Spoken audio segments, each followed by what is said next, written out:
ப்ரொடியூசருக்கு ஒரு பணத்தை கட்டி 1,00,000 எவ்வளோ சார்?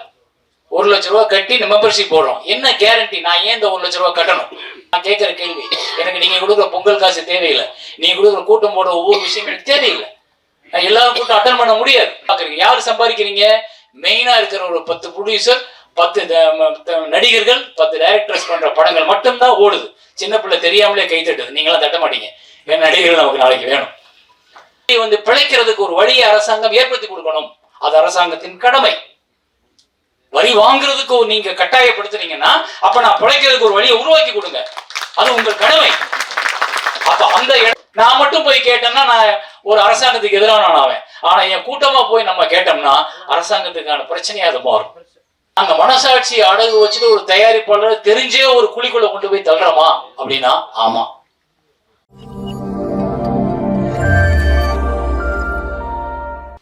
எல்லாருக்கும் வணக்கம். தயாரிப்பாளர் திருப்பூர் அப்படின்னு சொன்ன உடனே எனக்கு நிறைய பிளாஷ்பேக். திருப்பூர் ப்ரொடியூசர்ஸ்னு ஒரு டைட்டில் கொடுத்து நீ படம் பண்ண சொன்னா நான் படம் பண்ணிடுவேன். அவ்வளோ ப்ரொடியூசர்ஸ் நான் பார்த்துருக்கேன் திருப்பூர்ல. ஆனால் யாருமே ஒருபடியாக படம் பண்ணல. நீங்க ஃபர்ஸ்ட் வந்து இந்த படத்தை பண்ணி கொண்டு வந்து நிப்பாட்டி அதை ரிலீஸ் பண்ண போறீங்கன்றதுக்கு உங்களுக்கு வாழ்த்துக்கள். எனக்கு நிறைய பேர் வேற வேற விஷயங்களுக்காக சினிமாவுக்கு வந்தவங்களா இருந்தாங்க. நீங்க மட்டும் சினிமாவை நோக்கி வந்தவங்களா இருந்திருக்கீங்க. எனக்கு சந்தோஷமா இருக்கு. அதுவும் உங்க குடும்பத்தோட உட்காந்துருக்கீங்க. அந்த குடும்பம் உங்களை நம்பி இந்த திரையுலகத்துக்குள்ள அனுமதிச்சிருக்காங்க. ஸோ அந்த அனுமதிச்சதுக்கு நீங்க அவங்களுக்கான கொடுக்குற பரிசுன்றது இந்த திரைப்படத்தோட வெற்றிகளா இருக்கணும் கண்டிப்பா. ஸோ அதை நான் விரும்புறேன். என்னோட உங்களுக்கு 2 மகள்கள், நான் உள்ள உட்காந்து பேசிடுவேன். எனக்கு 2 மகள்கள். கிட்டத்தட்ட நம்ம சின்சியரா தான் இருப்போம். ஏன்னா நம்ம பொண்டாட்டிக்கு பதில் சொல்ற மொழியோ மனைவிக்கு குழந்தைங்களுக்கு பதில் சொல்லணும் இல்லையா? பாப்பா கேட்கும் அப்புறம் உங்களை. ஸோ ஃபர்ஸ்ட் உங்களுக்கு கங்க்ராட்ஸ். நீங்க நல்லா பண்ணுங்க. தம்பி போன் ஆஃப் பண்ணுங்க தம்பி. அப்புறம் இந்த படத்தோட ஃபர்ஸ்ட் இம்ப்ரெஷன், இந்த படம் நல்லா இருக்கும் போல இருக்கே அப்படின்னு நம்ம யோசிக்கிறதுக்கு முதல் காரணமா இருக்கு அந்த டைட்டில் டிசைன். யார் பண்ணாங்கன்னு தெரியல. அந்த தம்பிக்கு என்னோட வாழ்த்துக்கள். ரொம்ப அழகா ரொம்ப பிரமாதமா டிசைன் பண்ணியிருக்காரு. 4th ஃப்ளோர் அப்படின்ற ஒரு சாதாரண பேர் தான் அது. First floor, second floor, third floor, 4th floor, 10,000 எல்லா இடத்துலையும் இந்த வார்த்தைகள் இருக்கும். ஆனா அந்த 4th ஃப்ளோர்ன்ற வார்த்தைக்கு ஒரு கம்பீரத்தையும் ஒரு டிசைனையும் கொடுத்தது வந்து ரொம்ப அழகா இருக்கு. அதுல தெரியுது இந்த படத்தோட அட்ராக்ஷன், வெற்றி எல்லாமே. ஏன்னா எல்லாரும் இந்த ட்ரெய்லர் பார்க்கும்போது இந்த படத்தை பார்க்கணும்னு தோணும். இன்னைக்கு நிறைய பேருக்கு வந்து இந்த த்ரில்லர் கைண்ட் ஆஃப் ஃபிலிம் இந்த மாதிரியான ஜேர்னர் தான் ஒர்க் அவுட் ஆகுது. அதை வந்து ரொம்ப அழகாவே அவங்க போட்டோகிராஃபியாவும் சரி, ஆர்டிஸ்ட் செலெக்ஷன்லையும் சரி, ஷார்ட் டிவிஷன்லையும் சரி கொடுத்துருக்க விதத்துல வந்து ஏதோ ஒரு நம்பிக்கை இன்னைக்கு உள்ள அடுத்த ஜென்ரேஷனுக்கு வந்து அந்த படம் பிடிச்சிரும் அப்படின்ற ஒரு நம்பிக்கை ஏற்படுத்துது. ஸோ அதனால இந்த காம்பினேஷன் அடுத்த படம் பண்றதுக்கு தயாரா இருங்க. ஏன்னா உங்க காம்பினேஷன் எல்லாமே நல்லா ஒர்க் அவுட் ஆயிருக்கு. போட்டோகிராஃபில இருந்து, எடிட்டர்ல இருந்து, மியூசிக்ல இருந்து எல்லாமே ரொம்ப மியூசிக் ரொம்ப நல்லா இருக்கு பிரதர். ரொம்ப அழகா பண்ணியிருக்கீங்க. அந்த வார்த்தைகள் எழுதின கவிஞர் ரொம்ப நல்லா இருக்கு. உங்களுக்கு எதிர்காலம் இருக்கு. நீங்க நம்பிக்கையோட இருங்க, பயப்படாதீங்க, தைரியம் வந்துருச்சுங்க. நான் தான் கவிஞர் இல்லைங்க. கவிஞனுக்கு ஒரு திமிரு இருக்கணும்ல, அது இருக்கலாம், தப்பு கிடையாது. அந்த அளவுக்கு நல்ல வார்த்தைகள் இருக்கு உங்ககிட்ட. எனக்கு ரொம்ப பிடிச்சிச்சு. டிசைன் பண்ணவங்க நல்லா பண்ணியிருக்காங்க. அண்ட் எடிட்டர் யார் இங்க இருக்காங்களா? சுதர்ஷன், ராம் சுதர்ஷன். ஓ அந்த இதுக்கிட்ட ஜெமினியில் இருப்பாரு அவரு. ஓகே சூப்பர், நல்லா பண்ணியிருக்காரு எடிட்டர். அண்டு ஆரி வந்து எனக்கு நண்பர், அப்புறம் என்னோட ஸ்டூடெண்ட்டு, அப்புறம் என் படத்துல ஹீரோவும் நடித்தவர், அப்புறம் இப்போ நான் எடுத்த ஜேர்னியில் என்னோட ட்ராவல் பண்ணவர் நடித்தவர், அதை தாண்டி என்னோட உறவினர், அதை தாண்டி வந்து எங்கள் ஊருக்காரர், மதுரைக்காரரு. ஸோ இப்படி எல்லா இடத்துலையும் எங்களுக்கு நெருக்கம் இருக்கு. எங்கள் குடும்பத்தோட எல்லாருக்கும் தெரிஞ்ச ஒரு நண்பராக தான் நான் அவர் கூட இங்கே வந்திருக்கேன். ஏன்னா அவரோட முயற்சி, அவருடைய ரொம்ப அதாவது இங்கே வந்து பின்புலத்தில் ஆளை வச்சுக்கிட்டு வர்றவங்க நிறைய பேர். ஆனா பின்புலத்துல இல்லாம ஓடி வந்து ஒருத்தன் ஜெயிக்கிறான்ல, அவனுக்கு இருக்க வேல்யூ தனிதான் என்னவா இருந்தாலும். ஏன்னா பின்புலத்துல எங்க அப்பா டைரக்டரு, இல்ல எங்க அப்பா வந்து ரைட்டரு, இல்ல எங்க அப்பா ப்ரொடியூசர்னு ஒருத்தர் வராம எனக்கு யாரையுமே சினிமாவில் தெரியாதுங்க, சினிமா தெரியும் அப்படின்னு வந்ததுல நான் ஒரு ஆளு, அவர் ஒரு ஆள். ஸோ எங்களுக்கெல்லாம் அந்த வெற்றி தான் எங்களை ஏன் இன்னைக்கு வரைக்கும் உயிர்ப்போட வச்சிருக்கு அப்படின்னா, நாங்களா போராடி, நாங்களா ஜெயிச்சு, நாங்களா அந்த இடத்துல உட்காந்துருக்கோம். எங்களுக்கு யாரு பின்னாடி சப்போர்ட் பண்ணி நீ போயிருன்னு எங்களுக்காக 10 படம் எடுக்கல. ஒவ்வொரு படத்துக்கும் சுசீந்திரனுக்கும் அதே மாதிரி தான், அவருக்கு இதே மாதிரியான இப்படி வந்தவங்க பாருங்க. தொடர்ந்து இண்டஸ்ட்ரியில படம் பண்ணிட்டே இருப்போம். ஏதோ ஒரு ரூபத்துல, ஏதோ ஒரு இடத்துல நாங்க எங்களுடைய படங்கள் மூலமா உங்ககிட்ட பேசிக்கிட்டே இருப்போம். அப்படி ஒரு ஆளா நான் ஆரியை பார்க்குறேன். எனக்கு ஆரியை வந்து முதல் படம் நான் ஆடும் கூத்து அப்படின்னு ஒரு படம் பண்ணும்போது அந்த படத்துல டிவி சந்திரன் டைரக்டர் அவர் வந்து என்கிட்ட கேட்டார், எனக்கு இந்த கேரக்டர் பண்ணுறதுக்கு ஒரு நல்ல முகம் வேணும், ஒரு நல்ல பையன் வேணும் அப்படின்னு கேட்கும்போது எனக்கு ஒரு ஆட்டோகிராஃபில் நடிக்க வந்தவரை நான் கூப்பிட்டு எனக்கு ஃபிசிக்கல் ட்ரெயினரை வாங்க, நான் ஒரு 72 கிலோ 76 கிலோவாக இருந்தேன். அப்போ அதை வந்து எனக்கு ஷூட்டிங் போகிறதுக்கு இன்னும் 10 நாள் 15 நாள் தான் இருக்குது, எனக்கு 12-13 கிலோ குறைக்கணும் ஆறினேன். சார் 15 நாளில் 13 கிலோவா எப்படி குறைக்கிறதுன்னு? ஆனால் குறைச்சோம், தவம் மாதிரி குறைச்சோம். ஏன்னா அவர் என்னை வந்து சக்கையாக புழிஞ்சிருவார். ஸோ ஒரு ஒர்க்கில் உள்ள டெடிக்கேஷன் எனக்கு நான் அன்னைக்கு பார்த்தேன். ஸோ இந்த பையன் வந்து இந்த டைரக்டரை காக்கா பிடிச்சிக்கிட்டா பின்னாடியே இருக்கலாம், நாளைக்கு ஒரு படம் பண்ணிடலாம் நினைக்காம நம்ம நடிக்க தான் போனோம். ஆனால் ஒரு டைரக்டர் என்னை இதை மாற்றுன்னு சொல்லி கொடுக்குறாரு. அந்த வேலையில் நான் சின்சியராக இருக்கணும்னு அதுக்காக சார்ட்டு போட்டு கிட்டத்தட்ட ஒரு 15-20 நாளில் 13 கிலோ குறைச்சேன். எனக்கு அது ஆச்சரியமா இருந்தது. இன்னைக்கு யாருமே குறைக்க முடியாது, எப்படியுமே குறைக்க முடியாது. அது வந்து என்னன்னா அந்த ஆட்டோகிராஃப் சக்சஸ்ல அது ஒரு பார்ட். அது அந்த படம் சக்சஸ் ஆகணுன்றதுக்காக நடந்த ஒரு அதிசயம். அன்னைக்கு நான் 65 கிலோ குறைஞ்சது, இன்னைக்கு நான் அதுக்கப்புறம் கூடவே இல்லை, அதே வெயிட் அப்படியே மெயின்டைன் பண்ணிட்டே இருக்கேன். அதுக்கு காரணம் நீங்க தான். அந்த டெடிக்கேஷன் என்னாச்சு, அவரை வந்து நான் ஆடும் கூத்து பண்ணும்போது ஆடும் கூத்துல சரி ஆரியை அறிமுகப்படுத்தலாம். அவர் கூட டிவி சந்திரன் பெரிய டைரக்டர், அவர் மலையாளத்தில் நேஷனல் அவார்டு வாங்கின பெரிய டைரக்டர். அவர் மீரா ஜாஸ்மினுக்குலாம் நேஷனல் அவார்டு வாங்கி கொடுத்துருக்காரு. அவர் தான் அந்த ஆடும் கூத்து படத்தை எடுத்தார். அப்புறம் பாதியில் அவங்க படம் முடியாமல் போகும்போது நான் எடுத்தேன். ஆனால் அதுக்கு முன்னாடியே நான் அதில் வந்து நடிகரை அறிமுகப்படுத்தணும். ஆனால் அது ஒரு பெரிய வாய்ப்பை தேடி கொடுத்துடல, அது ஒரு பெரிய அங்கீகாரத்தை கொடுத்துடல. ஆரி நல்லா நடிச்சிருக்காரு, ஆரி வந்து நல்ல நடிகர்னு உடனே 10 பேர் தேடி போயிடல. அப்போ நமக்கு ஒரு தளர்ச்சியும், நமக்கு ஒரு தோல்வியை பற்றிய பயமும், நமக்கு வந்து ஒரு எதிர்காலம் பற்றிய பயமும் வரும். அந்த பயத்தை ஓவர் கம் பண்ணி ஒவ்வொருத்தரும் வந்து தன் முதல் தோல்வியை ஒரு மனிதன் கடந்துட்டான்னா எத்தனை தோல்வியும் கடக்கிறதுக்கான கம்பீரம் தைரியம் அவனுக்கு வந்துடும். அந்த முதல் தோல்வியை கடந்தவன் தான் ஆரி.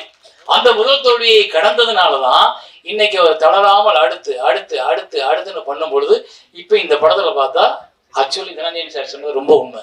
அவ்வளவு பெர்ஃபெக்டா உள்ளுக்குள்ள உட்கார்ந்துருக்காரு.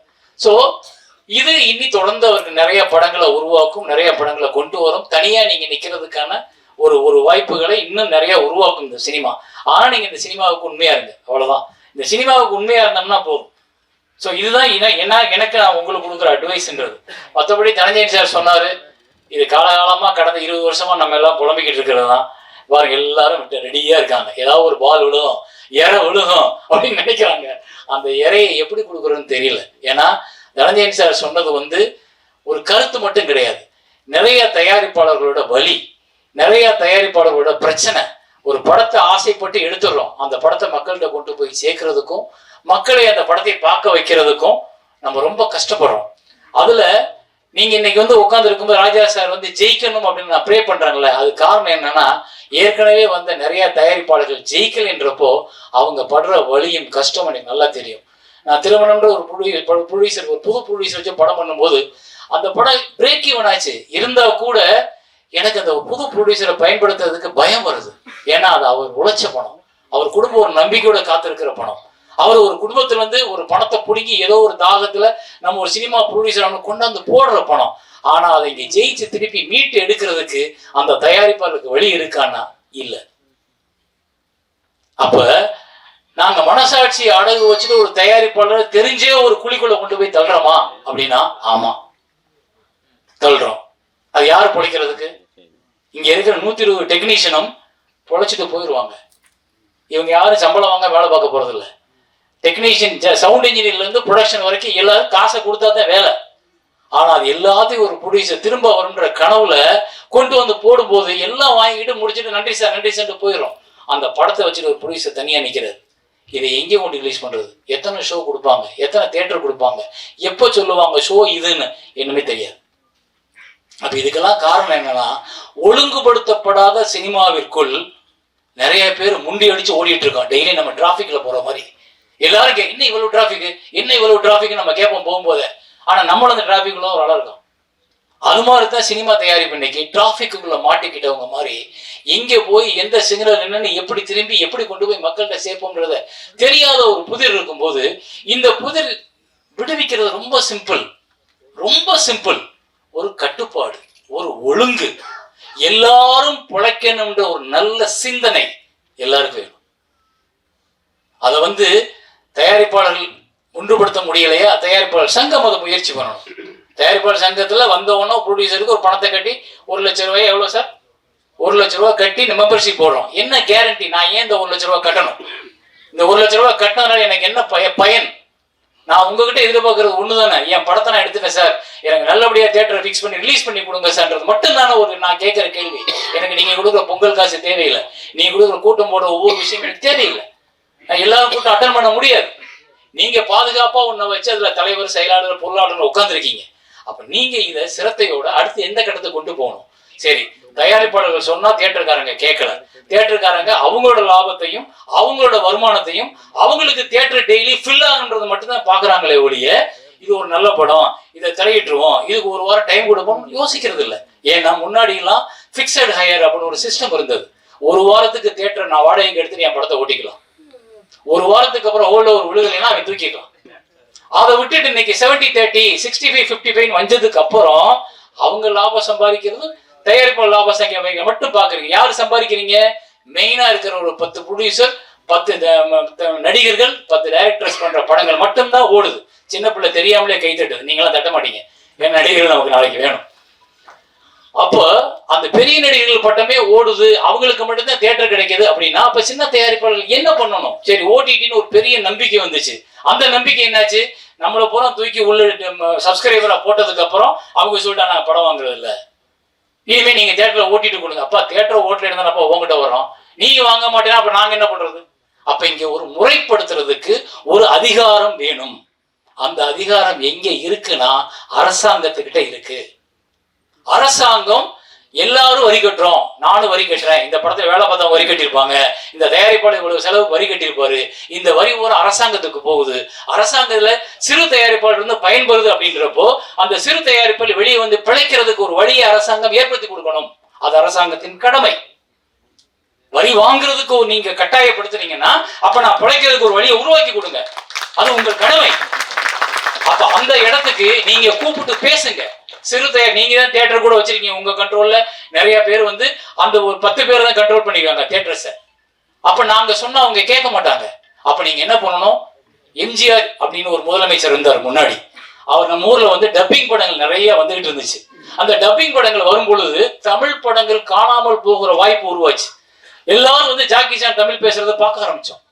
அப்ப எம்ஜிஆர் என்ன பண்ணாரு? கூப்பிட்டு ஒரு ஆர்டர் போட்டார், எந்த திரையரங்கங்களும் கண்டிப்பாக 90 நாட்கள் தமிழ் படம் போட வேண்டும், அப்படி போடலாம் லைசன்ஸ் ரத்துனார். அதுதான் இன்னைக்கு சிறு திரைப்படங்களுக்கு 3 மாசம் ஒதுக்கி கொடுங்க.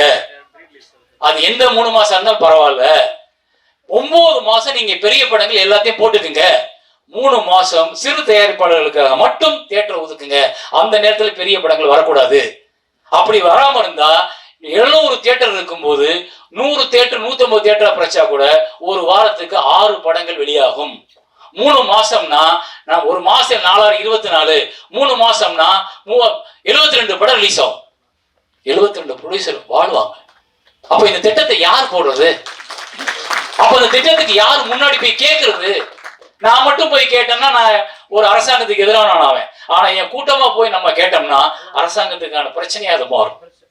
அப்ப அவங்க ஒரு வாரம் போட்டுக்குங்க, ஒரு தயாரிப்பாளர் ஒரு வாரத்துக்கு நீங்க கூலி கட்டுங்க, தியேட்டருக்காரங்க நஷ்டப்பட வேண்டாம், நீங்க ஒரு வாரத்துக்கு என்ன கூலியோ வாங்கிக்கிறீங்க அப்படின்னு சொல்லும் பொழுது தியேட்டருக்காரத்துக்கு நஷ்டம் இல்ல, அரசாங்கத்துக்கு நஷ்டம் இல்ல, தயாரிப்பாளர்கள் 72 படத்தை ரிலீஸ் பண்ணிட முடியும்.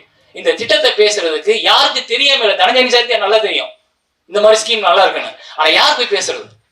அப்ப நான் பகச்சுக்கிறோம்ன்ற பயம் எதுக்கு? நான் ஏன் ஊர்ல நான் பிழைக்கிறதுக்கு நான் வரியை கட்டிட்டு நான் உனக்காக கஷ்டப்பட்டு அரசாங்கம் நல்லா இருக்கணும் என் வரியை பூரா கட்டிவிட்டு நான் பிழைக்கிறதுக்கு முன்னவன் உங்ககிட்ட கேட்கறதுக்கு நான் ஏன் யோசிக்கணும்? யோசிக்க கூடாது. நான் இங்கே இதை பேசுறது கூட இது எப்பவாவது ஒரு பக்கம் அரசாங்கத்துக்கு அதுல விழுகும். அரசாங்கம் என்ன பண்ணும்? தயாரிப்பாளர் சங்கத்தை கூப்பிட்டு சேரன் படி பேசினாராமே, அது என்ன கருத்து, வாங்க உட்காந்து பேசணும் கூப்பிட்டுச்சுன்னா நான் இந்த மேடையில் நீ கலந்துகிட்டதுக்கு எனக்கு பிரயோஜனம் உண்டு. தேங்க்யூ.